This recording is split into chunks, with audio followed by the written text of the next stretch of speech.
성경 말씀을 봉독합니다. 창세기 3장 1절에서 7절까지 봉독합니다. 여호와 하나님의 지으신 들짐승 중에 뱀이 가장 강교하더라. 뱀이 여자에게 물어 가로되 하나님이 참으로 너희더러 동산 모든 나무의 실과를 먹지 말라 하시더냐. 여자가 뱀에게 말하되 동산 나무의 실과를 우리가 먹을 수 있으나 동산 중앙에 있는 나무의 실과는 하나님의 말씀에 너희는 먹지도 말고 만지지도 말라 너희가 죽을까 하노라 하셨느니라. 뱀이 여자에게 이르되 너희가 결코 죽지 아니하리라. 너희가 그것을 먹는 날에는 너희 눈이 밝아 하나님과 같이 되어 선악을 알 줄을 하나님이 아심이니라. 여자가 그 나무를 본즉 먹음직도 하고 보암직도 하고 지혜롭게 할 만큼 탐스럽기도 한 나무인지라.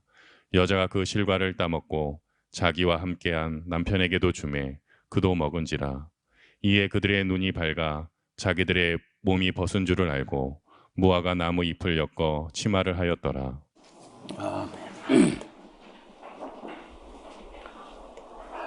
창세기는 신구약 66권 전체 중에서 가장 신학적으로 압축된 그런 그 교리를 담고 있는 그래서 매우 소중한 책입니다. 제가 언젠가 만약에 저보고 66권 중에 한 권만 선택할 권리가 있다고 하면은 두말하지 않고 창세기를 집어들 것이다. 그런 말씀을 드린 적이 있습니다. 그래서 이건 설명 없이는 이해가 잘 안 될 뿐 아니라 오해를 하거나 아니면 그냥 우습게 여기고 뭐 신화다, 전설이다, 설화다 하면서 무시하기 딱 좋은 성경인데 뭐 말씀드린 그대로 서양의 합리주의, 아리스토텔레스에게 세례받은 사람들은 그냥 무시합니다. 창세기는 그냥 그 시대의 어떤 설화적인 것을 바벨론에 가서 포로 생활하는 동안에 그쪽에 있는 이런저런 신화를 배워가지고 이걸 모자이크 해가지고 이런 창세기를 만들어냈다. 이렇게 보는 것이 대체로 보는 유럽 신학입니다. 유럽 신학 중에 그렇지 않다고 말하는 사람은 거의 없어요. 다 그렇게 봐요. 그냥 전설, 설화, 신화 이런 수준으로 취급해버립니다. 그 창세기를 지금 우리가 믿는 것처럼 믿는 그런 나라는 미국에 뭐 조금 있고 침례교를 비롯해서 그 외에 뭐 유럽 독일 신학이나 영국 신학 이런 사람들은 그냥 창세기 같은 이런 3장에 있는 뭐 뱀이 말을 했다든지 이런 거는 웃어 넘깁니다. 그 시대 사람들 수준에 맞는 어떤 우스꽝스러운 우화적 어떤 그런 이야기지 이걸 뭐 그대로 믿을 필요는 없다. 그리고 별로 해석도 안 해요. 그러나 저는 볼 때 이 창세기는 매우 신학적으로 신학화된 사실도 사실일 수 있지만은 아주 신학화된 그런 이야기이기 때문에 일반 사람들이 이해 못하는 것은 어쩌면 당연할 수 있어요. 왜냐하면 이거 벌써 뱀이 말을 하고 있다니까 그냥 코웃음 치고 넘어가 버립니다. 뱀이 어떻게 말하냐.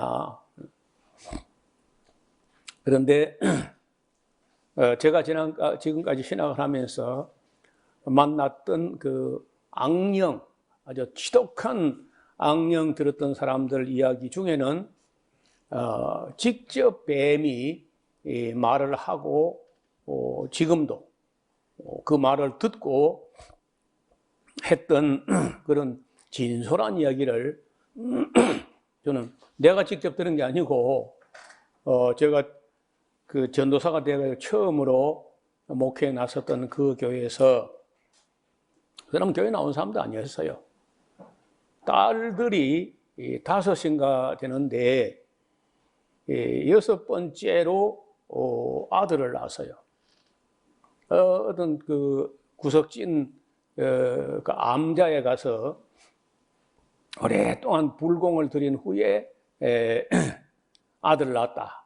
이래가지고 그 위에 5 딸은 사람도 아니고 그냥 아들 하나 그것만 그냥 금이야 옥이야 하며 막 그런 집안인데 딸들이 셋이나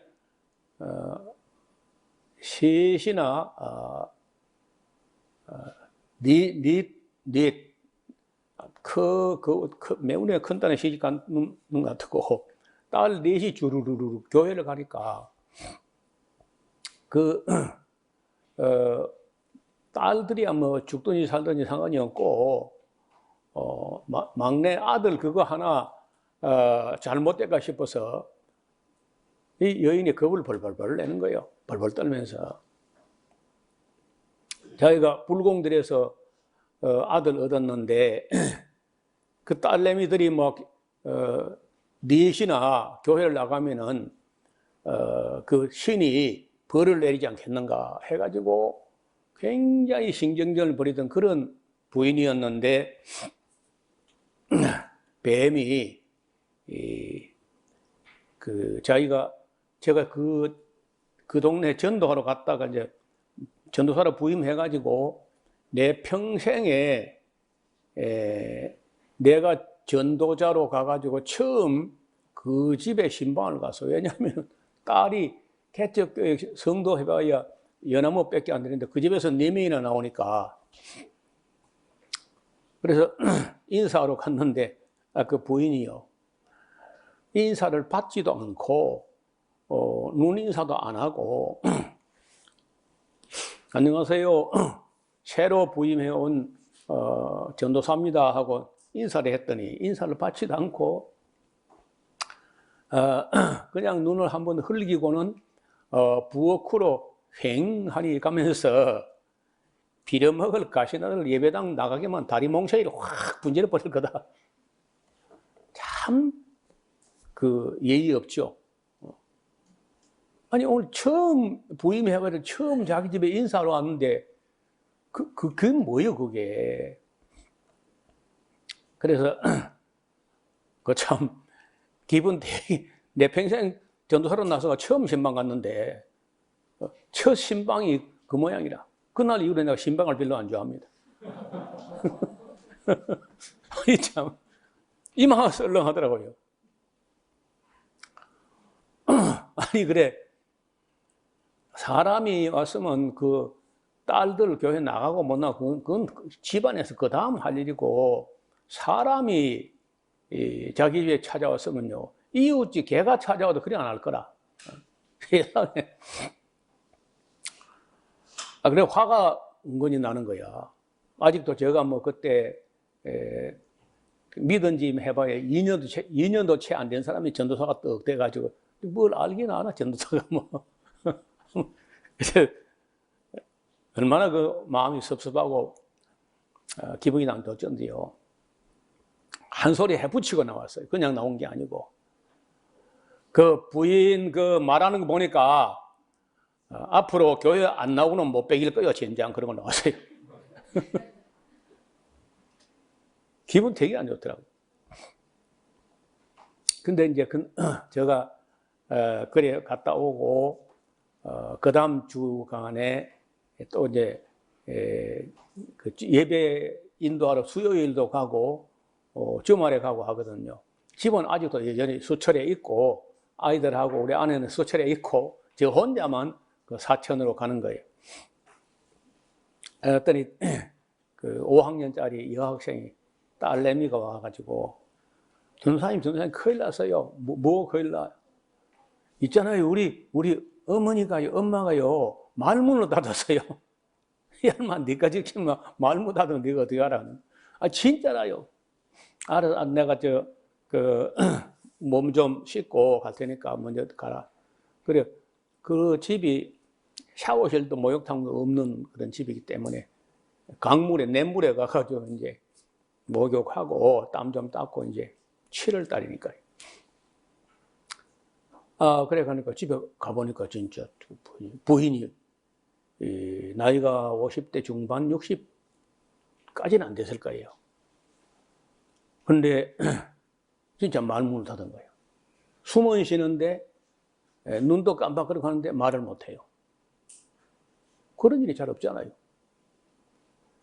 그래서 내가 문득 스치고 떠오르는 생각이 있어가지고 악령이 들어간 거다. 그래 싶어서 그 부인 내 말을 잘 들으세요. 내가 여기서 지금 기도하고 할 수 있으나 나 그래 안 할 거예요. 내가 지난번에 말했지 않소? 교회 안 나오면 못 베길 거라고. 그러니까 영감님, 바깥 어른 이름이 최인환이라는 사람인데 영감님 오거든 함께 교회까지 오면 그때 내가 당신들을 위해서 기도할 것이다. 그리고 그냥 고마버렸어요. 뭐 믿음 있으면 올 것이고 없으면 안 올 것이고 뭐 오든지 말든지 알아서 하시라. 그래 이제 저녁 예배 시간이 됐는데 마음이요 오겠나 말겠나 하고 내가 믿음 없어가지고 안 올 것 같더라고. 진짜 예배 시작돼도 안 와. 그래 안 오겠지 뭐 오겠나. 그래 예배를 시작해가지고 제법 진행되는데 문이 드르르 열리면서 그 최인환이라는 그 남편 되는 분이 그 최후가 나보다 훨씬 커요. 그 사람의 새끼손가락이 내 엄지손가락만 해요. 최 장군이야 그 지역에서. 뭐 옆구리에 끼다시피 해가지고 안고 들어오는 거예요. 오거나 말거나 그냥 내버려 두고 예배 다 드린 후에 앞을 나와봐요. 그러니까 이제 그 부인이 이래 걸어 나오는 거라. 그래서 몇 마디 하니까 말을 안 해요. 말문을 닫아니 말할 수가 있나요? 그 네가 누구냐 해도 말 안 해요. 언제 들어갔냐 말 안 해요. 왜 들어갔냐 말 안 해요. 그래서 내가 화가 나가지고 약이 오르기도 하고 이 손 병신 같은 말도 못하는 이 벙어리 귀신이 들어갔잖아 이거. 그때 화가 난 거야. 그래 화가 나가지고 말이 툭 터져 나와가지고 사촌 동서라는 거예요. 사촌 동서가 들어갔대. 네가 누구냐 하니까 내가 사촌 동서 같은 소리 하지 마. 너 사촌 동서 집을 망치고 또 너 이거 들어왔구만 그래. 근데 막 이렇게 하고 입을 삐죽이고 막 이렇게 아주 볼상사납게 해요. 근데 나를 보고 있으니까 성도들은 모르지 그 어떤 표정을 하고 있는지 나는 혼자 보는데 막 입을 삐죽이면서 막 손을 입 붙잡고 그러더라고. 잔소리 말고 내가 예수님 이름으로 명하노니 이 더러운 귀신아 나가 빨리. 그래서 손이 훅 쳐지는 거예요. 그래서 그 귀신이 그렇게 나갔는데 그래 이제 그 온 성도들 해봐야 10몇 명 되는데 앉혀놓고 어떻게 된 거냐고 그렇게 물었더니 제가 전도하러 갔던 그날, 아니 신방 갔던 그날 대문간에 뭐 남자가 하나 근데 제가 29인가 뭐 28인가 뭐 30도씩 안 됐으니까 그 키가 멀어서 큰 사람이 하나 떡 들어오는데 보니까 자기가 딱 보니까 거짓말 잘하게 생겼더래요. 특히 또 그렇게 보였을까 사람이. 여러분들 그래 보여요? 제가 많이 하잖아요. 천국 가보다 않고 갔다 온 것처럼. 그래서 그렇게 쌀쌀맞게 그렇게 말을 했는데 그리고 이제 나는 돌아왔는데 그날 저녁에 잠자리에 눕는데 눕자마자 잠이 든 것도 아니고 깨 있는 것도 아니고 비몽사몽간인데 뱀이 팔뚝만한 시커먼 그런 뱀이 있어요. 뱀이 문을 열고 슉 들어오더라는 거야. 들어오더니 바로 그냥 이 여인의 몸을 다리에서부터 칭칭 감면 순식간에 감아버리더라고요. 다 감고도 다리에서부터 온몸을 다 감고도 팔만큼 남아요. 남아가지고 이렇게 이제 여자 얼굴을 이렇게 보면서 머리를 가지고 입을 벌리고 혓바닥을 이렇게 낼렁거리면서 내 인연 그러면서요. 예배당 나가기만 나가면은 내 머리부터 온몸을 다 부셔 먹을 거다. 그러더라는 거예요. 말을 해, 그 뱀이. 이 말을 하려고 하는 거예요. 뱀이 말을 하더라는 거예요. 그래서 이 여인이 원래가 좀 여성스럽고 다소곳하고 얌전하고 이런 분이 아니라 범사에 어긋나는 분이 성질이 하라 하면 하던 것도 안 하는 그런 성질. 그 동네에서 그 사람은 나도 지금 오래됐는데 이름도 몰라요. 그 데코, 시골에서는 데코만 아는데 사동떼기야. 사동떼기란 말은 뱀골뛰기. 뱀골댁. 사동. 뱀 나오는 골짜기에서 시집을 왔어. 사동떼기인데 이 사동떼기하고 그 동네에서 안 싸운 사람이 없고 싸워서 이긴 사람이 없어요. 그래 기가 세고 여자가 범사에 엇질이고 반골이야. 그러니까 뱀이 그렇게 이제 예배당 나가기만 머리부터 확 부숴 먹을 거다 하니까 이 부인이 그렇지 않아도 딸내미들 교회 나가는 거 미워하고 했잖아요. 그러니까 그래 교회 안 나가야 되겠다 이렇게 생각되는 게 아니고 에이 젠장 비리먹고 교회 나가야 되겠다 생각이 그래 들었다는 거예요.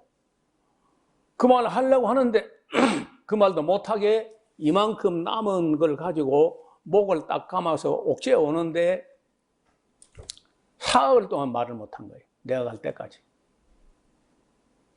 근데 내가 이제 와가지고 그좀 뱀을 떼주고 가면 좋겠더만은 그냥 예배당까지 오면 떼줄 것이고 뭐 어쩌고 하면서 휑 가버리더라는 거야. 그래 굉장히 기분 또 나빠가지고 안 나오려고 그랬는데 남편이 이렇게 듣고는 그래 가보자 하고 왔다는 거예요. 그래 아까 왜 손을 이렇게 했냐니까 그 뱀이 그 전도사 뺨을 때려라 하는데 이제 한 손은 때리려고 한 손은 안 때리려고 이렇게 붙잡고 이렇게 뒤틀었다는 거예요. 그 왜 얼굴은 입은 왜 삐죽이고 했나 하는가. 전도사 얼굴에 침을 뱉으라는데 뱉으라 안 뱉는다 가지고 막 이렇게 했다는 거라. 그리고 온 성도들 다 있는데 그 사동떼기 그 동네에서 제일 왈왈거리는 그 사동떼기가 전도사 앞에 막 꼼짝을 못하거든 보니까. 그러니까요. 제가 개척교회 전도사 간 지 얼마 안 됐었는데 부흥회 10번 한 것보다 효과가 있는 거예요.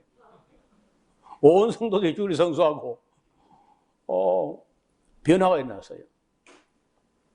그래서 초대교회에 그 사도들이 교회를 개척하고 선교하고 할 때 귀신을 쫓아내는 거 이거 쫓겨난 일이거든요. 귀신을 쫓아내고 귀신이 울며 쫓겨나가면 이게 보라 권세 있는 새 교훈이로다. 권세 있어 보이잖아. 아주 파워풀하잖아. 그러니까 정말 나는 아무것도 모르고 이제 그런 일이 있기 전에 전도사로 나서기 전에 고향 모 교회에서 3박 4일인가 집회하면서 그 전도사가 와서 귀신 쫓아내는 걸 봤거든요. 그럼 뭐 내가 잘나서 쫓아내는 게 아니고 예수님 이름으로 쫓아낸다 하는데 그 사람이 하면 왜 못해 나도 할 수 있는 거지. 그리고 이제 귀신 쫓아내는 그런 일을 하는 중에 겪었던 일이 그 사건은 내 일생 동안 잊지 못하게 하는 그런 사건이고 또 뱀이 말을 한다는 창세기 3장에는 하나도 의심이 안 돼. 그냥 말을 하는 거예요. 그래서 제가 이제 그런 쪽으로 관심을 가지고 연구도 하고 탐구하고 공부하고 준비하고 하니까 그런 소재, 그런 연구거리를 계속해서 만나게 해주시는 거 여러 건으로. 그래서 지금도 이제 이 창세기 부분은 우리가 지난번에 또 3장을 말씀드렸는데 또 다시 말씀드리는 것은 여기 아주 핵심적인 문제가 있고 여기 이야기가 계시록까지 갑니다. 또 계시록까지 가서라야 오늘 이 간교한 뱀의 정체가 확인될 수 있어요. 그러니까 유대인들이나 아니면 요한계시록까지 공부를 안 한 오늘 기독교 목사들요, 그 뱀 모릅니다. 마귀도 모르고 귀신도 모르는 거야. 그게 뭐야? 귀신 소리 아니야? 여러분, 이 귀신 하는 내지는 뱀, 용, 사탄, 마귀, 우리는 지금은 여러 가지 이름을 이제 별명을 이렇게 알고 있지만은요, 초창기, 창세기가 기록될 그 당시에는요, 이 사탄에 대한 명사가 아직은 마련이 안 됐어요. 창세기 기록된 게 만약에 그 에스라 시대에 기록됐다 할지라도 그 이전에는요, 이스라엘 나라 역사에 사탄이라는 개념, 명칭 이런 게 없습니다. 역대상서에 사단이 나오고 욥기도 바빌론 갔다 와서 에스라 시대에 기록되기 때문에 욥기에 있는 사단이라는 말을 하고 역대상서에 나오는 사단이라는 말을 하고 다 그 바벨론 포로 갔다 온 이후에 사단이라는 단어가 비로소 마련된 거예요. 그러니까 이것이 이제 그림을 하나 볼까요? 이거 봐요. 여기 지금 보시면은 뭐 뱀이 이렇게 여자에게 와가지고 보암직도 하고 먹음직도 하고 지혜롭게 할 만큼 뭐 탐스럽기도 하고 막 이렇게 이제 유혹을 하는 거예요. 그런데 그냥 보통 좋게 원만하게 하는 분이 뱀이 꼭 말을 했다는 게 아니라 여기 혀를 가지고 이 과일을 가르치면서 이렇게 하니까 여자 마음 속에 이거 먹으라는가 보다 뭐 이런 먹음직도 하고 뭐 이런 생각이 난 것이다 이런 식으로 해석하는 분도 있습니다. 실제 뱀이 말을 했겠나 이렇게 하면서 그 이제 합리적으로 해석해 보려고 여러 가지 노력들이 있는데 저는 볼 때 충분히 뱀은 뱀으로 이렇게 나타난다 할지라도 어떻든 하와로 하여금 이 사탄의 음성을 뱀 안에서 말했는지 뱀 위에서 말했는지 뱀 근방에서 말했는지 모르지만은 사탄이 한 거죠. 나중에 계시록 가서 보면은 이 뱀 곧 용을 잡았는데 이 뱀이요 사단이라고도 하고 마귀라고도 하는다. 그게 동격이야. 그 말입니다. 뱀이고 용이고 사탄이고 마귀가 실체는 하나를 두고 네 가지 이름으로 불려졌다는 거죠. 그래서 그걸 여자는 먹지 말아야 되는 걸 어렴풋이는 알고 있죠. 알고 있는데 뱀이 와서 그걸 먹어라. 그걸 먹는 날에는 네 눈이 밝아져서 네가 하나님처럼 될 것을 하나님이 아시기 때문에 그래서 그걸 먹지 못하게 한 거야. 이게 진짜니까 이걸 먹어라. 여러분 이걸 자꾸 이렇게 지목을 안 했을 때는 아무 문제가 안 돼. 왜냐면 먹을 게 너무 많으니까. 꼭 그런데 이걸 가지고 이제 특별히 문제를 삼으니까 이건 문제가 된 거예요. 그리고 또 우리가 여기는 지금 그림에서 안 나왔는데 모르겠어요. 이 건너편에 이건지 어딘가에 이것보다 이 선악을 알게 한다면 실과보다 먼저 언급된 게 생명나무와 선악을 알게 한 나무도 있었더라. 근데 하나님께서 바라시고 원하시고 기대하시기로는 생명나무를 실과를 따먹고 하나님의 말씀을 믿고 먹지 말라 했으니까 또 먹으면 죽는다 하니까 그걸 뭐 안 먹기를 바랬겠죠. 그런데 뱀의 유혹이 없었다면 또 모르지만은 뱀의 유혹과 속임수가 와서 다가와서 여자에게 꼬드기니까 또 뱀이 와서 여자야 그거 따다가 내 앞에 제사를 바치라. 그랬으면 하와가 안 했겠지. 네가 따먹어라. 너는 손이 없나 발이 없냐. 내가 미쳤다고 너한테 제사 바치냐. 하고 안 했을 거라. 근데 마귀가 그렇게 멍청하지 않습니다. 그렇게 한 게 아니고 네가 따서 네가 먹고 네 눈이 밝아져가지고 네가 하나님처럼 되라는 거예요. 네가 너를 위해서 도모해라. 언제나 악한 자는요, 우리를 사람을 위하는 척하고 다가와.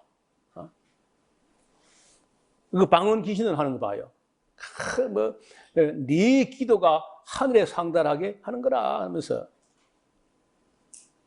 꼭 같아 수법이.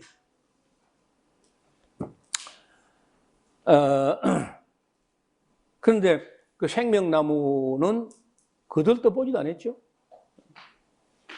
사람들이 물으면요, 동산 중앙에 무슨 나무가 있었으니까 선악과요. 아니 어떻게 성경을 그렇게 읽으시냐.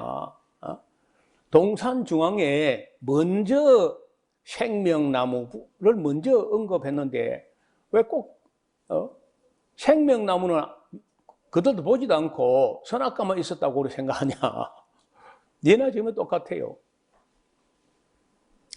근데 그 생명나무는 또 어떤 나무인지는 모르는데 그 뒤에 나중에 이제 에덴 동산에 쫓아낼 때 보면은 그걸 먹으면 영생한다는 거야. 어? 그걸 먹으면 생명나무 먹으면 영생한다. 그래서 만약에 선악과 먹은 존재에 또 생명나무까지 함께 먹어버리면 죄인 된 존재가 영생하면 골치 아프다는 거야. 그래서 그 생명나무로 가는 길에 두루 또는 화영금을 둬가지고 그걸 먹지 못하게 했다. 그래서 이제 선악과를 따 먹으면은 너무 오래 살면 안 돼. 그죠? 자녀 조금 낳을 만큼만 연장해주고 죽어야 되는 거야, 정령. 근데 문제는 이게 따서 먹자마자 그냥 바로 피를 토하고 죽은 게 아니라는 거예요. 그게 천사도 모르고 뱀도 모르고 마귀도 모르고 아무도 모르는 비밀이 있었는데 그게 뭐냐? 그때까지는 여자나 남자나 후손을 낳는다는 개념 자체가 전혀 그 생소한 거, 낯설어. 갑자기 그 나중에 나올 얘기인데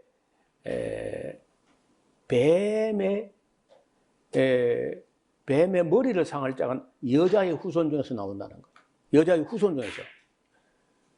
그러니 그 듣도 보도 못한 천사들은 단 어떤 천사도 후손 자손 낳아본 적이 없어요. 그냥 완전히 다 커버린 천사가 동시다발형으로 대량 생손으로 만들어졌지 천사가 천사를 낳아보고 이런 거 없거든요. 그러니까 그것도 여자의 후손이라고 하니 세상에. 하여간 여자는요 조금 갈등합니다. 또 여자는 또 갈등 그런 거 오래 안 해. 오래 하면 골치 아프니까 잠깐 갈등했겠죠. 하나님 먹지 말라. 먹는 날에는 정령이 죽으리라. 별것도 아닌 걸 가지고 과일 한 개 가지고 말이야. 뱀은 먹어라. 먹는 날에는 네 눈이 밝아져서 네가 하나님처럼 된다.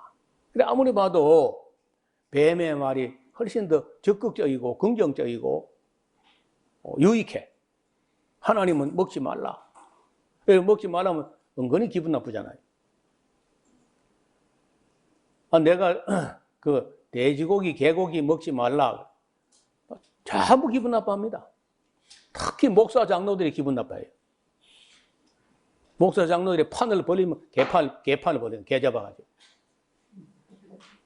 그게 뭐 목에 좋다나. 특히 그런 미신 어떻게 돼지고기, 개고기 목에 좋겠어 그게. 그 근거가 어디 있어요? 아무 근거도 없어. 그런데도 불구하고 개고기, 돼지고기 목에 좋다 그러면서 여름 되면 그 잡아가지고 지리산 꼴속에 맨날 목사들이 개 잡아가지고 들어간다고. 그런데 먹지 말라면 되게 기분 나빠요, 목사들이 다.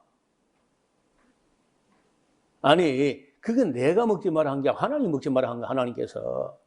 왜 먹지 말았냐?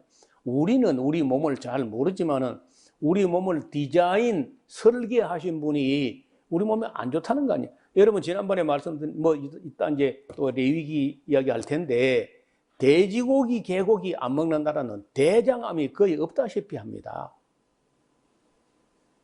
그러니까 그런 부분에 연구를 하려고 생각 안 하고, 먹지 말라는 기분 나쁜 거예요. 아무거나 다 먹어라. 그래서 오늘 대한민국 목사들은요, 전부 다 아무거나 다 먹어라 그럽니다. 그 기도함으로 막 거룩해진다. 그 농약 넣고 기도해봐라. 거룩해지는 거, 그게. 하여간, 그, 말도 안 되고, 이론도 안 되고, 그게 미신이야, 미신다. 아, 근데 어떻든 먹지 말라는 거 기분 나쁘고, 먹으라는 게 기분 좋으니까, 또 거기다가, 하나님은 먹는 데는 죽으리라. 죽는 게 뭔지도 사실 몰라요. 죽는 걸 봐야 알지, 뭐. 그렇지만 어떤 기분 나쁜 거야. 먹지 말라. 그래서 어차피 경험이 없는 환경에서는, 없는 입장에서는 모르기는 일반이야. 하나님 말이 맞는지 뱀의 말이 맞는지 어느 것이 맞는지는 경험 이전에는 모르는 거야.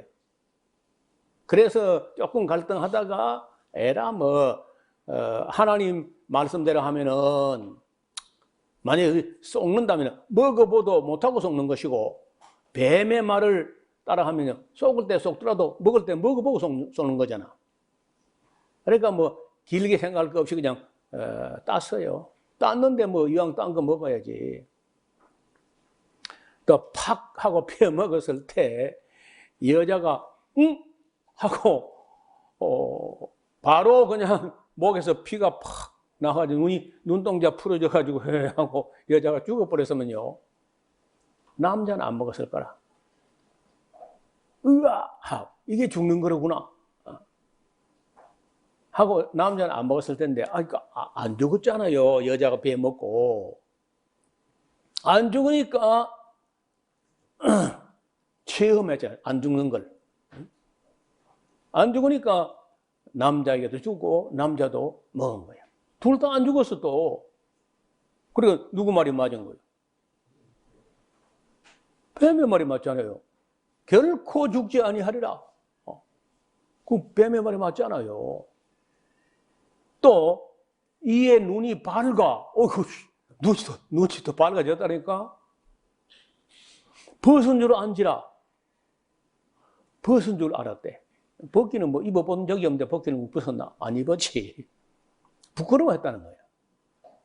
부끄러워했고, 그리고 부끄러워서 무화과 잎을 엮어서 치마를 해서 허리를 둘렀다는 건데, 그 인류 역사상 제일 처음 만든 옷이 치마입니다, 치마. 그리고는 선을 때 하나님께서 동산에 거니시면서 하나님이 다 봤지. 멀리서 가까이서 다 봤는데, 그래서 하나님께서 부릅니다. 당장 먹는 날에 당장 죽게 한 게 아니고 불러요. 아담, 네가 어디 있느냐? 아니, 하나님 전지전능하신 분이 아담이 어딘가 그걸 몰라서 묻겠어요? 누가 모르냐? 하나님이 모르냐? 이거 아담 자신이 지금 어디 서 있는지 몰라. 어느 편에 서 있는지 모르는 거예요, 지금요. 정신이 없어가지고. 그래서 아담이 대답하기를 내가 벗었으므로 두려워하여 나무 뒤에 숨었나이다. 이 사람아, 숨어서 말하지 말아야지. 누가 너더러 벗었음을 구하였느냐? 내가 너더러 먹지 말라는 나무 실과를 먹었느냐? 하고 이제 책임을 추궁하니까, 그 아담도요. 하나님이 그 괜히 여자를 만들어줘가지고 그 여자가 내게 주므로 먹었나이다. 그러니까 1차적으로 하나님, 여자를 만들어서 원인 제공은 하나님이 책임이 있고, 직접적으로는 여자가 책임이 있고, 나는 그 주니까 그냥 먹은 뿐이다. 아이고, 어떻게 또 거세, 사람이. 남자가 돼가지고 찌질하게 또 여자를 내밀고 자기는 뒤에 숨으려고. 그래서 하나님께서 두말 하지 않고, 여자야, 네가 어찌하여 그랬느냐? 뱀이 나를 깨물어 먹었나이다. 아이고, 깨는 줄 알아서 먹지 말아야 돼, 여자야. 깨물어 먹었대. 참. 그러니까 이제 아담도 책임자가 아니고, 여자도 책임자가 아니고, 뱀이 책임자야. 여러분, 이 이야기는 정말 드라마틱한 이야기고, 극적인 이야기고, 가장 신학적인 이야기 중에 가장 신학적인 이야기예요. 가장 많이 생각해야 될 문제라는 거예요. 여기 들짐승이라고 되어 있는데, 들짐승이란 말은 이건 좀 그 오역 내지 의형이고요. 들에 있는 존재, 하야트라고 하는 건 존재입니다. 존재. 짐승, 동물 뭐 이런 개념이 아니라는 거예요. 존재, 들에 있는 존재 중에 뱀이, 이 나하시라고 하는 이 뱀이 가장 아름하더라, 간교하더라. 뱀이 여자에게 물어가로되 하나님이 참으로 너희들의 동산 모든 나무 실과를 먹지 말라 하더니 어떻게 말도 이렇게 또 잘하는지 봐요. 질문 자체를 정직하게 하지 않습니다. 질문 자체를 헷갈리게 딱 해요. 하나님이 참으로 동산 모든 나무 실과를 먹지 말라 하시더냐? 문제를 헷갈리게 하니까 대답도 흔들려요. 여자가 뱀에게 말하되 동산 나무의 실과를 우리가 먹을 수 있으나, 벌써 흔들리고 있어요. 임의로 먹으라 했지 먹을 수 있다는 게 아니죠. 뭐 동산 중앙에 있는 나무 실과는 뭐 하나님 말씀에 너희는 먹지도 말고 만지도 말라. 언제 만지도 말라 그랬어요. 먹지 말라 그랬지. 또 뭘 또 보태 갖다 또 너희가 죽을까 하노라. 정녕 죽으라 했지 뭘 죽을까 하노라 해. 그러니까 더하고 빼고 약간 비틀고 이렇게 합니다. 그러니까 약간 이봐요. 이 흔들어 보니까 약간 흔들어 볼 여지가 있다니까. 제가 전에 한 얘기한 것 같은데, 우리 어릴 때는요, 나무를 생나무를 비면 바로 살림기에 잡아가 그냥. 아이고, 이승만 시대에 나무보다 사람이 더 중요한데 이승만 보기에는 막 나무가 사람보다 더 중요한 거 봐. 나무 하나 센 걸 비면 바로 잡아간다니까. 그러니까 생나무는 못 빼고 허가 받아가지고 생나무를 베고 나면 밑에 그루터기가 남아요. 그게 4년, 5년 지나면 그 잔뿌리가 썩음썩음해지고 큰 뿌리만 남아가 있어가지고 우리가 도끼를 가지고 산에 가서 그 도끼를 가지고 좀 패봅니다. 그래 패면요 빠질 거는 흔들흔들해요. 퍽 하면서. 그런데 벤지가 1년밖에 안 됐다 그러면 도끼가 때리면요 팽 어림도 없는. 그러면 손 안 댑니다. 소리 딱 들으면 알아요. 근데 제일 안 빠진 게 뭐냐? 낙엽송 뿌리야, 낙엽송 뿌리. 그건 아주 깊이 들어가는 심근성인데, 그런 거는 뭐, 5년 된 것도 핑 하고 소리가 나요. 그 소나무 같은 거는 몇 년 지나면 뭐냐? 흔들흔들 하니까 빼는 거지. 여러분, 이도 흔들리니까 빼지, 생이빨 누가 빼요? 그러니까 사탄 마귀가 와서 여자를 흔들어 보니까 약간 흔들리거든, 보니까. 확고하지 않다는 거예요. 그래서 여러분, 초신자 때 믿음이 아직 막 출발할 때 불안이 굉장히 중요한 거예요. 그때 아주 확실하게 바로 서야지. 너무 교회 오래 다니면서 진리를 안 배우고 교리를 안 배우고 하면 맨날 흔들려, 맨날. 세류 춘풍이라고 봄에 수양 보더나무 가지 흔들리듯이 이리 불면 이리 흔들리고 바람 부는데 흔들리고 막 이런 사람이 있어요. 죽을 때까지 흔들리고. 목회하면서 제일 애매한 사람이 그런 사람이야. 한번 마음을 딱 정하면 확고해야지. 친구가 와서 꼭 그 교회에 매주 가야 되나? 그러면 그래 뭐 그러면서 또 따라가 또 교회 안 나와 그날 또. 그 제가 또 신방을 한번 가면요. 이제 교회 앞 나오시죠. 예, 또 잘 나와요 또. 그 안 가고 또 누가 또 친구 안 묻는 친구가 와서 야 오늘 한번 또 놀러 가자. 야 그래 또 한번 또 따라가요. 맨날 신방거리, 걱정거리. 예. 이렇게 흔들만들 하는 사람들은 결국 뭐 어떻게 끝날지 알 수가 없어요. 그래서 성경에요. 하나님께서는 심지가 견고한 사람을 사랑한다는 거예요. 지조가 있어야 돼. 신조가 있고 지조가 있어야지. 이리 흔들 저리 만들 흔들 이렇게 하면 곤란해. 여자가 흔들리니까 아주 뭐 뱀이 단호하게 결코 죽지 않는 결코 네버다해.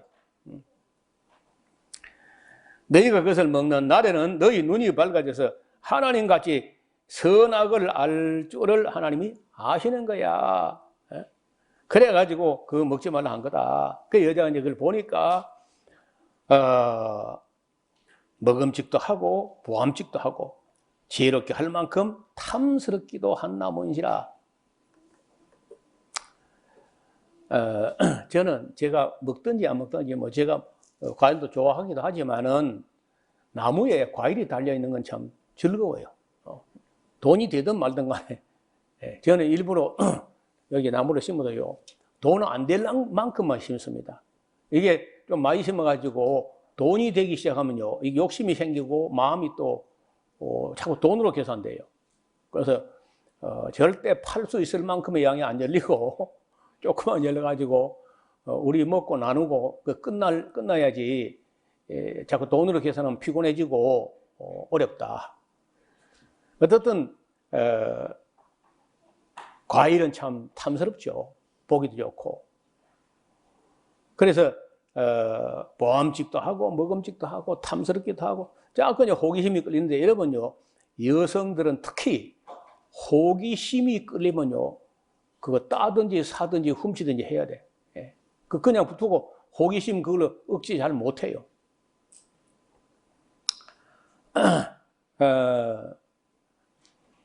여자가 그걸 따서 먹고 자기와 함께한 남편에게도 주매 그도 먹은지라. 아담이 하와가 안 죽는 거 딱 보고 자기도 먹었다는 거. 자기도 안 죽거든요. 참 7절에 이에 그들의 눈이 밝아 바로 죽지도 않았고 바로 이에 눈이 밝아 자기들의 몸이 벗은 줄 알고 무화과나무 잎을 엮어 치마하였더라. 그러니까요, 이봐요. 신앙생활에 때로는 체험이 필요하기도 하고 체험적 신앙이 또 견고한 면도 있어요. 그런데 잘못된 걸 체험해도 그걸 믿습니다. 방언하는 거 보세요. 그 순 엉터리 방언이라도 한번 체험을 하게 되면 그 체험에 빠져요. 그 인간이 체험에 약한 존재야. 제가 여기가 체험을 믿으면 안 된다. 체험했잖아요. 안 죽었잖아요. 체험했잖아요. 눈이 밝아졌잖아요. 뱀의 말이 맞잖아요. 그래도 그걸 따라가면 안 돼. 체험이 맞는 것 같을지라도 따라가면 안 된다는 거예요. 점쟁이가 하는 말이 여러분이 점을 쳐서 맞을지라도 따라가지 말라고 돼 있어요. 그 말 한 대로 이룰지라도 따라가지 말아라. 너희가 하나님 말씀을 따라가는지 점쟁이를 따라가는지 하나님 시험하는 거다. 절대 체험을 따라가면 안 돼.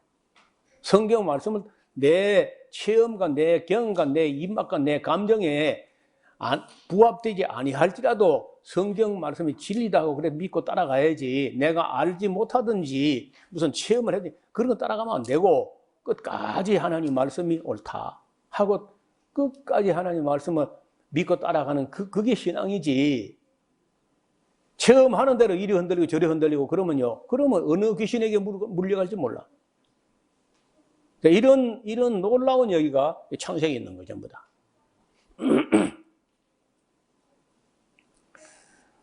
8절에 그들이 서늘할 때 동산에 거니신 여호와 하나님의 음성을 듣고 아담과 그 아내 하와가 여호와 하나님의 낯을 피하여, 그 줄을 거예요. 낯을 피한다. 여러분, 죄를 지으면요, 피합니다.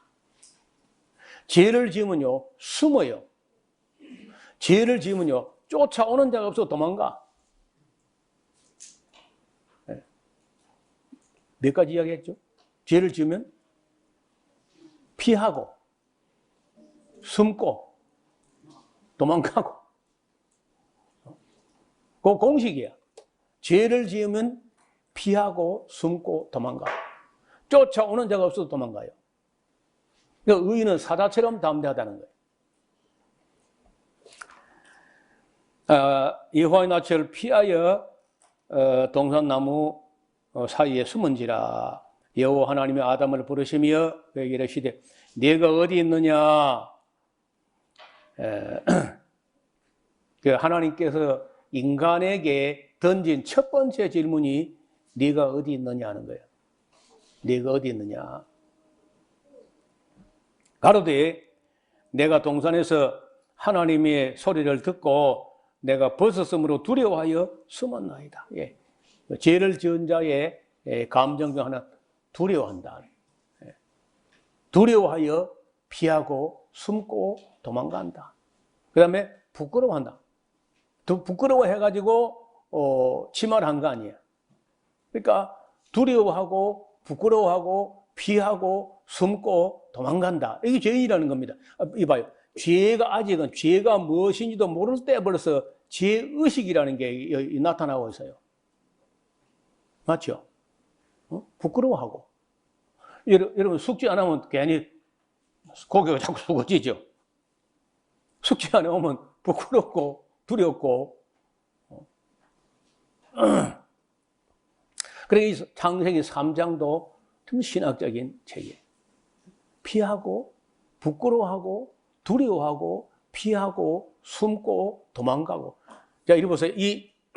여기서부터 창세기 3장에서부터 요한계시록까지 인류 역사 전체가 인간들이 하나님을 두려워하고, 부끄러워하고, 피하고, 숨고, 도망가고. 그 얘기예요. 그리고 하나님께서는 계속 부르시고 울며 불며 따라와. 부르시고 돌아오라. 돌아오라.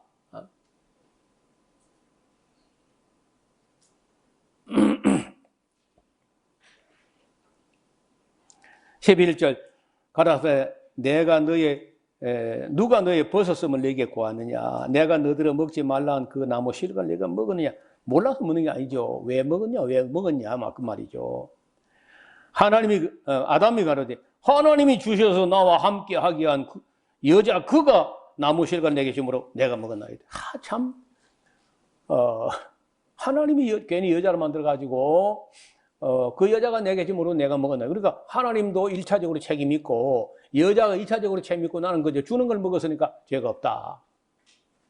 그러니까 핑계라는 핑계. 또 하나 늘었지요. 두려워하고 부끄러워하고 두려워하고 피하고 숨고 도망가고 핑계하고 전가하고 이렇게.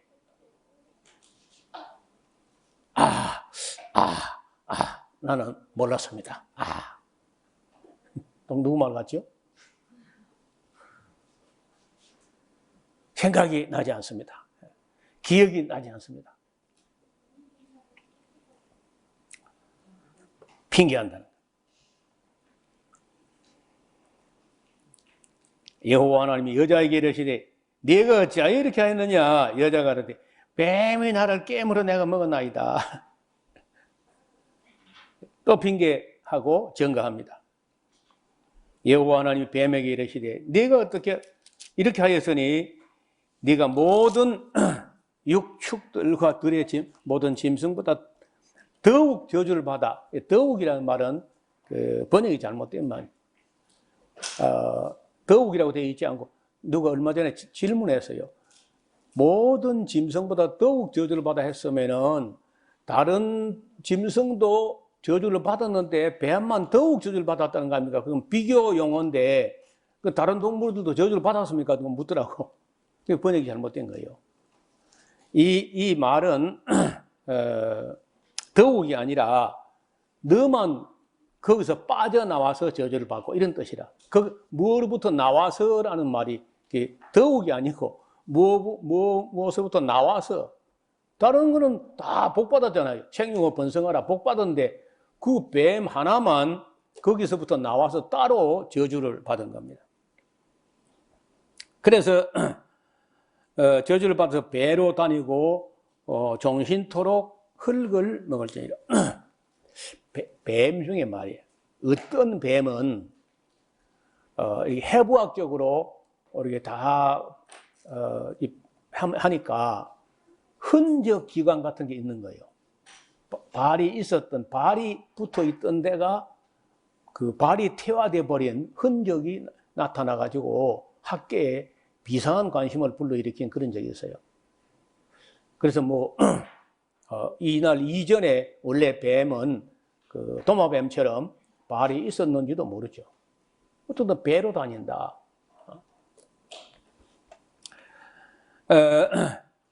종신토록 흙을 먹을지니라.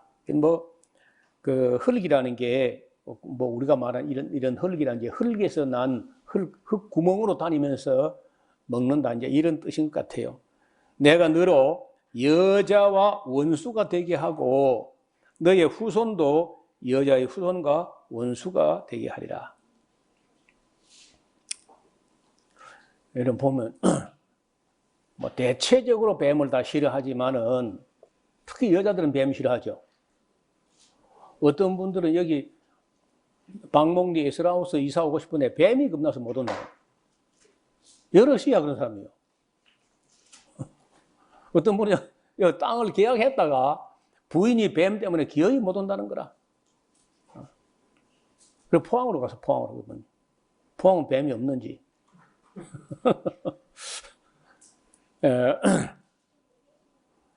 그리고 중요한 것은 여자가 그걸 먹는 날에 정령 죽을 줄 알고 갸이 꼬시고 달래고 얼르고 해가지고 먹였잖아요. 먹었을 때 여자가 안 죽었단 말이에요. 죽어야 되는데 이 안 죽는 걸 보고 가장 놀란 게 내가 볼 때는 뱀이야. 여자는 결코 죽지 아니하라 해가지고 그 말을 믿고 먹었으니까 안 죽네 진짜 이런 것이고요. 하나님이야 안 놀래. 하나님 진짜 다 아는 거니까. 누가 진짜 놀랐느냐. 뱀은 그것만 먹이면 여자가 그냥 죽을 거다 했는데 안 죽으니까 눈이 시퍼렇게 살아있으니까 저거 죽어야 되는데 왜 안 죽나 저게. 그래서 굉장히 아마 뱀이 충격받아서 그것뿐 아니라 하나님께서 여자의 후손이 네 머리를 상할 거다. 여자가 죽어야 되는데 여자 후손이 나와가지고 내 머리를 상한다니. 후손이 뭐야 후손. 그게 뱀이 막 스마트폰 꺼내가지고 네이버 해가지고 찾아봐가지고 후손이 뭐냐. 후손이가 듣도 보도 못한 소리야. 천사들 세계는 후손 자손인 거 없거든요. 그러니까 이게 후손이 뭐냐. 그래 좀 있다 보니까 이제 가인이 나오잖아요. 후손이, 여자의 후손이. 그 가인의 안에 들어가가지고 가인을 죽여보려고 애를 많이 썼어요. 그래 가인을 죽이지는 못하고 가인을 통해 가지고 아벨을 죽이죠. 아벨을 죽여가지고 가인도 저주받게 이렇게 이제 만드는데 그 이야기가 요한 1서에 가서 나온다고. 악한 자에게 속하여 자기 동생을 죽였다는 거예요. 그래서 여자의 후손은 네 머리를 상하게 할 것이요 너는 그의 기후협에 뭐 발꿈치를 상하게 하겠지. 또 여자에게 이르시되 내가 네게 잉태하는 고통을 크게 더하리니 네가 수고하며 자식을 낳을 것이며 너는 남편을 사모하고 남편은 너를 다스릴 것이다 하시고 아담에게 이르시되 네가 네 아내의 말을 듣고 내가 너희를 먹지 말라 나무 실과 너 먹었어. 그래서 땅은 너로 인하여 저주를 받고 땅이 저주를 받습니다. 아담이 저주를 받은 게 아니야. 땅이 저주를 받아가지고 너는 종신토록 수고하여야 그 소산을 먹을 거다.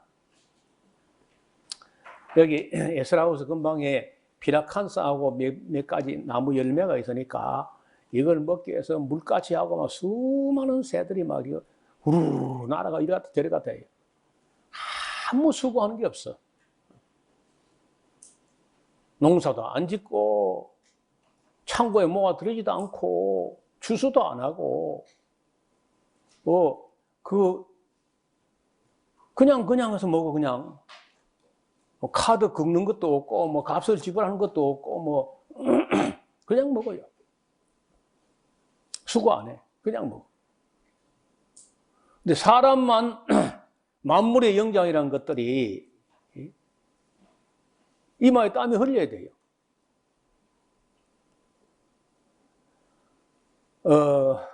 우리는 그래서 이제 참 뭐 그런 대로 의식주 세 가지 중에 입는 거는 뭐 진작 문희점 선생 때문에 해결이 됐고 식 먹는 거 전두환 시절 때 와서 벌써 이제 끝나요. 먹는 건 해결돼요. 박정희 전두환 시대까지 오면 먹는 거 끝났는데 그날 이후로 주거 복지는 아직도 안 돼. 서울이 41%만 자가주택이고 자기 소유 주택이 48% 정도가 58% 정도가 다 전월세로 살고 있어요. 얼마나 끔찍합니까? 이 전월세 해가지고요 2년마다 이사 달라 해봐요. 이거 이사 비용도 비용이 집세도 집세고 이사 비용도 비용이고 또 집 없는 서러움과 그 초조하게 어디로 가야 되나 세상에 지금 대통령 후보가 뭐 둘인가 셋인가 나와 있어 뭐라 떠드는데 한 명도 주거복지 문제 이렇게 하겠다 하는 사람 없어 보니까 몇 채 짓겠다. 지 가지고 비싸게 팔면 그거 파나 마나지 그거 안 하도 뭐 아파트 업자들이 뭐 부동산 마피아가 얼마나 잘 짓게. 그리고 광주 아파트 지금 무너지는 거 보세요. 그것만 그런 게 아니야. 거기서 거기고 다 부실공사. 그 시멘트도 그렇고 광주 아파트에는 국내 기술자, 국내 노동자가 거의 한 명도 없었답니다. 전부 외국에서 아무것도 모르는 사람 데려다가 값싼 노동력 가지고 양생도 안 됐는데 이 추운 날에 계속해서 속도전 해가지고 그리 퍼 올렸는데 그 꼬라지를 보라고. 그거 이제 아주 제가 볼 때 아주 우리 민족으로 하여금 아파트 미신에서 벗어나게 하려고 묵시적 사건이야. 그거 뜯어내려고 한번 해봐요. 밑에 굳은 거.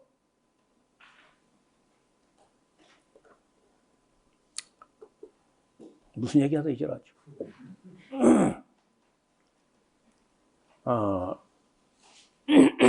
정말 아직도 우리나라는요 경제 민주화가 안 됐습니다. 김종인 씨인가 하는 사람이 박근혜 시대 박근혜 옆에서 뭐 경제민주화라는 슬로건을 내걸고 대통령 당선돼 박근혜가. 미전은 무슨 됐나 지금도? 이런 손 그 금융 마피아 내지는 부동산 마피아, 건설 마피아 이런 사람들 돈 다 거머쥐고 아파트 몇백 채 갖고 있는 사람이 있어.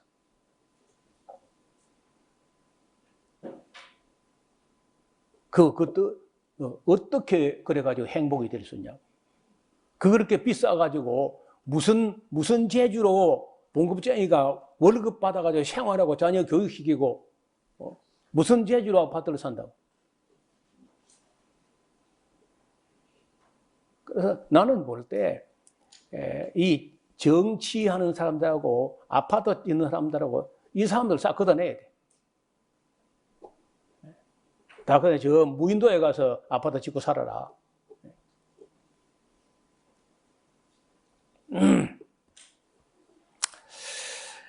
자, 그 뒤에 아프리카는 봐요. 아프리카는 아직도 먹는 거 문제 요원한 얘기입니다. 뭐 어쩌면은 영원히 해결 안 될 수 있어요. 아프리카 그냥 두면은 해결 안 돼요. 근데 한국 사람이 가니까 지하수를 개발해가지고 사막 한가운데 민물 양어장을 만든다. 한국 사람 가니까. 그래서 한국 사람들은 세계 도처에서 환영받습니다. 한국 사람 미움받는 나라가 별로 없어요. 아프가니스탄에서도 권 아무개 박사가 그래서 콩을 심어가지고 아프가니스탄이 좀 쾌하게 말라가지고 애들이 다 영양실조 걸려가는데 콩을 먹여가지고 단백질이 보충되니까 통통하게 살을 찌우는 거나 카에다라든지 이런 탈레반들이 와가지고 찾아왔더래요. 제발 우리나라 떠나지 말고 우리나라 좀 도와주세요. 한국 사람에게 찾아와가지고. 그래서 그냥 쌀을 갖다 주는 게 아니고 그 땅에서 먹을 양식을 스스로 생산할 수 있는 기술을 가르치는 거예요.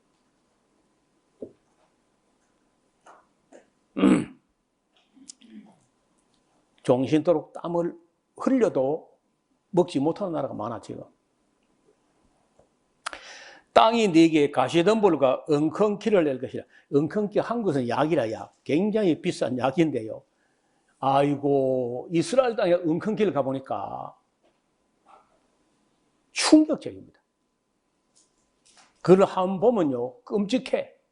땅에 엉겅퀴가 우리 키가 가슴까지 오는데 우리나라 콩나물처럼 자라 올라옵니다. 그게 들어오면 그냥 아무 식물이 살 수가 없어요. 가시덤불이 나고 엉겅퀴가 난다. 그리고 너의 먹을 것은 밭에 채소인지 줄을 끊어요. 다시 한번 재천명하기를 먹는 것이 식물이 먹을 게 밭에 채소라는 거예요. 채소. 원래는 과일이 최우선이었는데 과일 먹는 것도 어려워지고 채소를 이야기합니다. 네가 얼굴에 땀이 흘러야 식물을 먹고 필경은 흙으로 돌아가리니 그 속에서 네가 취함을 입었습니다. 너는 흙이니 흙으로 돌아갈 것이다. 아담이 그 아내를 하와라 이름하였으니 이는 그가 모든 산자의 의미가 됩니다. 여호와 하나님이 아담과 그 아내를 위하여 가죽옷을 지어 입히시니라.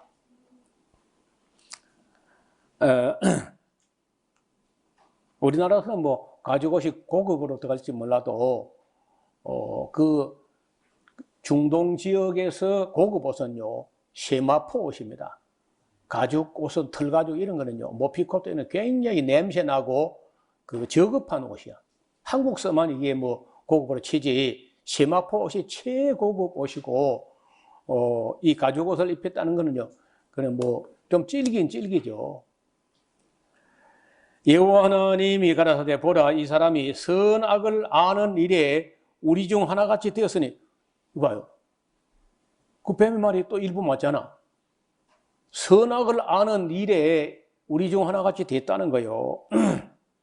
그가 그 손을 들어 생명나무 실과도 따먹고 영생할까 겁난다야. 아니 죄를 지은 주제에 영생하면 골치 아프다는 거예요. 여러분 북한에 김정일이나 김정은이나 저런 게 영생하면 어떻게 해요? 오래 사는 것도 좀 막 민망스러운데 죄를 지으면 빨리 죽어야지. 너무 오래 살면 골치 아프다는 거예요. 그래서 아담과 하와가 죄를 짓고 원죄가 있는 상태에서 영생하면 골치 아프니까 그래서 그 따먹지 못하게 생명나무 길을 막아버립니다. 23절 여호와 하나님이 에덴 동산에서 그 사람을 내어 보내어 거기 이제 가로 열고 실락원이라고 낙원을 이어버렸다. 실락원. 존 밀턴이라는 사람이 쓴 책이에요. 실락원. 이가 보내어 그의 근본된 토지를 갈게 하시니라. 예, 이 농사 천하지 대본이라. 사람이 제가 볼 때 참 건강하고 또 행복하고 하려면은요, 이 땅을 갈아서 거기다가 채소, 고기, 과일을 심어서 먹는 그런 삶이 사실 아름다운 삶이에요. 육체 노동을 하지 않고 땀을 전혀 흘리지 않고 이래서 하는 게 행복해 보이고 깨끗해 보이지만요, 그게 참 만족, 참 기쁨이 있는 게 아니야. 여러분, 뭘 심어가지고 싹이 자라나고, 꽃이 피고, 열매를 맺히고, 가을에 수확을 하고, 이게 자꾸 돈을 생각하니까 피곤한 일이지, 그렇지 않으면요, 그건 행복한 일이라고, 그게.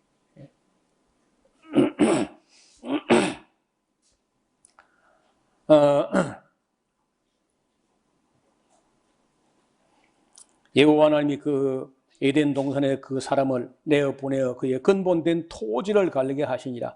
이같이 하나님이 그 사람을 쫓아내시고 에덴 동산 동편에 케루빔 천사들과 두루 도는 화연금을 불칼을 돌게 해가지고 두어서 생명나무 길을 지키게 하셔서 못 먹게 만들었어요.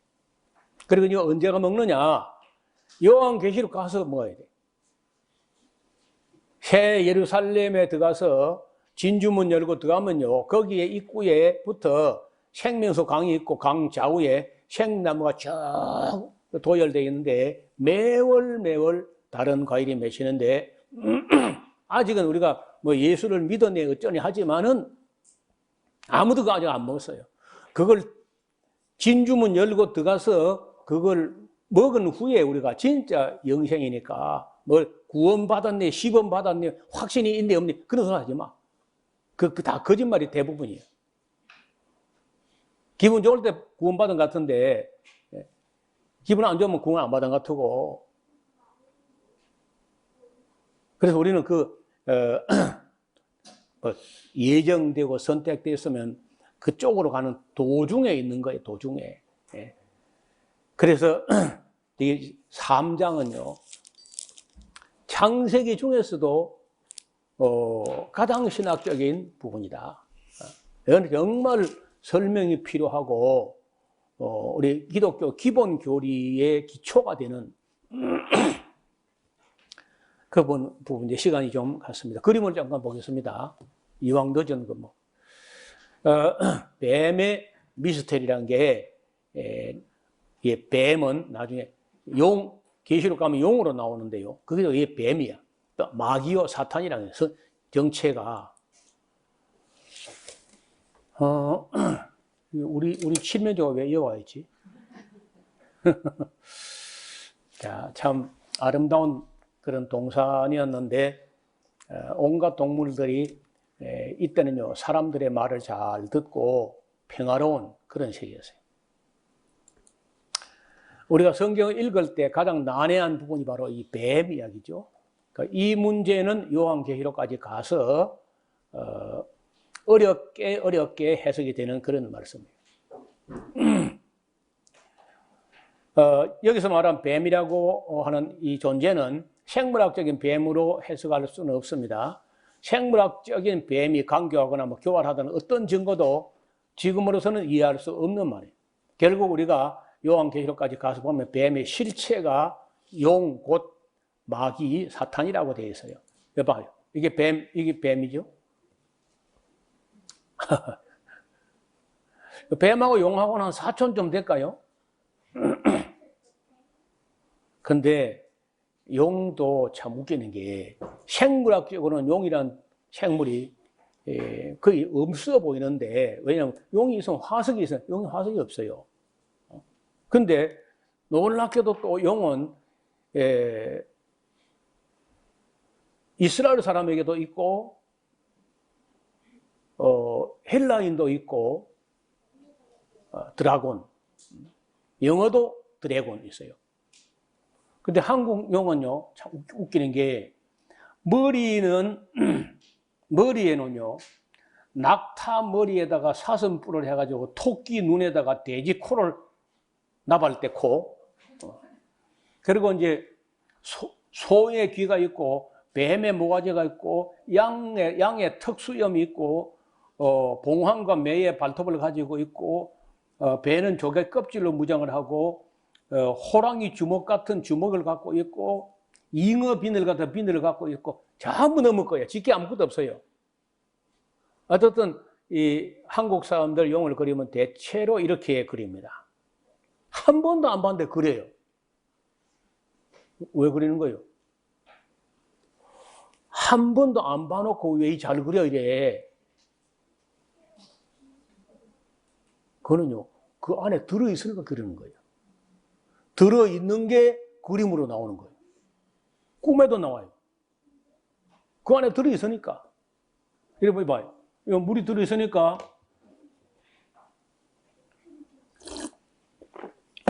물이 들어있으니까 물이 나오지. 용이 들어있으니까 용이 나오는 거야.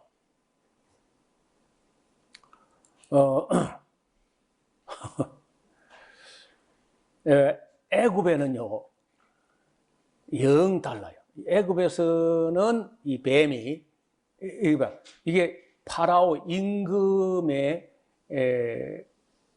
골든 마스크, 황금 마스크라고 하는 미라의 임금 파라오의 미라 머리 눈이고 눈썹이죠.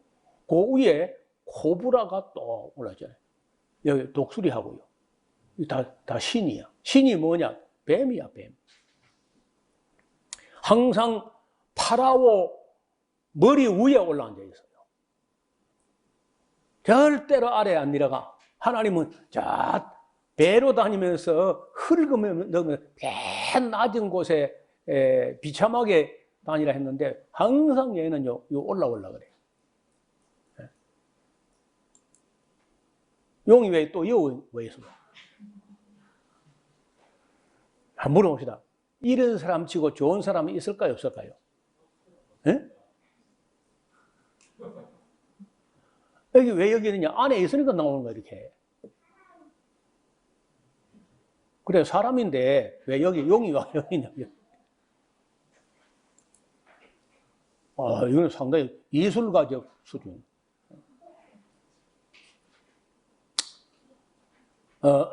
이게 이제 메두사라고 머리가 7개인 뱀이야. 머리가 7개. 생물학적으로는 없는데 요한계시록에도 머리가 7개가 뿔이 10개가 나와요. 그리고 이 용은요 항상 권력을 추구합니다. 이런 의자를 뭐라 그래요? 임금님의 의자를 용이 있잖아요. 용상. 임금님 얼굴을 용안. 임금님 입는 옷을 용포, 청룡포, 황룡포. 임금님의 눈물을 용의 눈물. 용루. 임금이 타는 가마는 용가. 임금님 부채는 용선. 황후의 비녀는 용잠. 황후가 꿈을 꾸면요, 중전맘하고 꿈을 용꿈을 꾼다니까? 그 장차 이 권자를 이어받을 황태자가 잉태될 때부터 용이 들어가는 거예요. 그래가지고 이제 황태자가 태어나면요, 조그마한 게 신하들 보고 오라 가라 하고 말 땅땅 나하고 그래.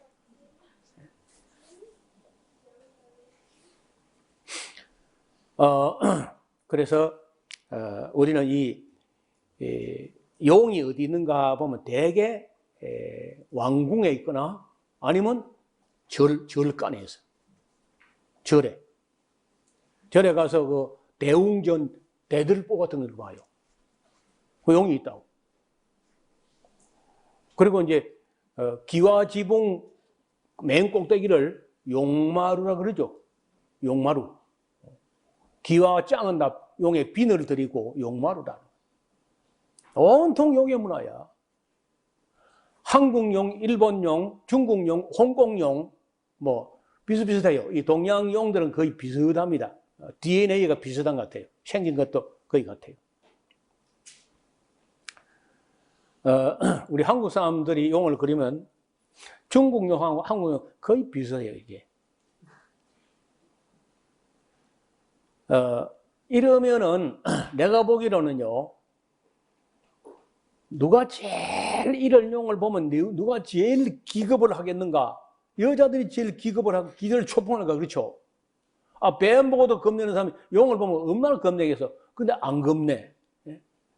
용꿈 꿨다고 바로 고수도 하러 간다니까. 참 희한한. 그러니까 이런 창세기에서부터 뱀 이야기가 나중에 계시록 가면 많이 커가지고 용이 되어 나옵니다. 그리고 이제 뱀에서 용까지 다 못 간 게 이무기야, 이무기. 절반만 용이 된 거. 그리고 지금 이 나라의 대통령이 되어 보겠다고 뭐 하는 사람은 잠룡이라 그러죠. 잠룡. 잠수하고 있는 용이야. 가라앉아 있는 용. 그 권력을 꿈꾸는 사람들 되게 안 좋은 사람들이 많아요. 근데 만약 그 좋은 사람이 있다면 진짜 좋은 사람이에요. 대통령이 되어갖고도 용 노릇이 아니고 정말 백성의 충복으로서 그렇게 국민을 섬기려고 한 그 좋은 사람이고, 그 권력을 잡아가지고 자기 멋대로 하겠다는 천하의 나쁜 놈이야. 정말 용이 들어있다고. 그래서 우리가 신학적일수록 정치에 대해서 관심이 있어야 돼요. 신학을 하고 나서 정치에 대해서 아무 관심이 없다. 그건 무지렁이밖에 아무것도 안 돼. 성도들은 깨어가지고 이 공중의 건세를 잡은 자, 악의 영들이 우리의 대적이고 우리 원수라는 거예요. 북한이 주적이 아니고 마귀가 주적이야. 용과 뱀이 주적이라는 거예요. 그래서 여기서부터 시작하는 이 용 이야기도 계시록까지 계속 나올 겁니다.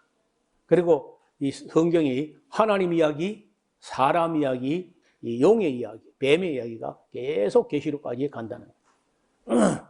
오늘은 3장까지 말씀을 드렸고, 다음 시간에 이제 4장을 보겠습니다. 하나님 아버지, 오늘은 창세기 기자가 참 알아들을 수 없는 시대의 어려운 이야기를 써서 우리에게 전해 주었습니다. 우리가 이 창세기 3장이 없었다면 용에 대해서, 마귀에 대해서, 뱀에 대해서, 그 악령에 대해서 정말 아무것도 모르고 평생 속으면서 넘어갔을 것 같습니다. 우리가 지금 진리를 알게 하시고 어려운 영의 세계를 알 수 있는 단초를 우리에게 지어주셔서 감사드립니다. 요한계시록까지 잘 살펴 깨달을 수 있도록 도와주옵소서. 예수님 이름으로 기도하옵나이다. 아멘. 내게 준 계명을 마음에 새기고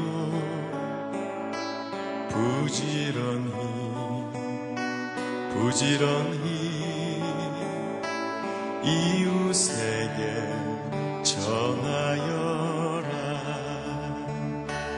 그러면 내가 짓지 않은 큰 집을 주리라. 내가 심지 않은 과실을 먹게 하리라.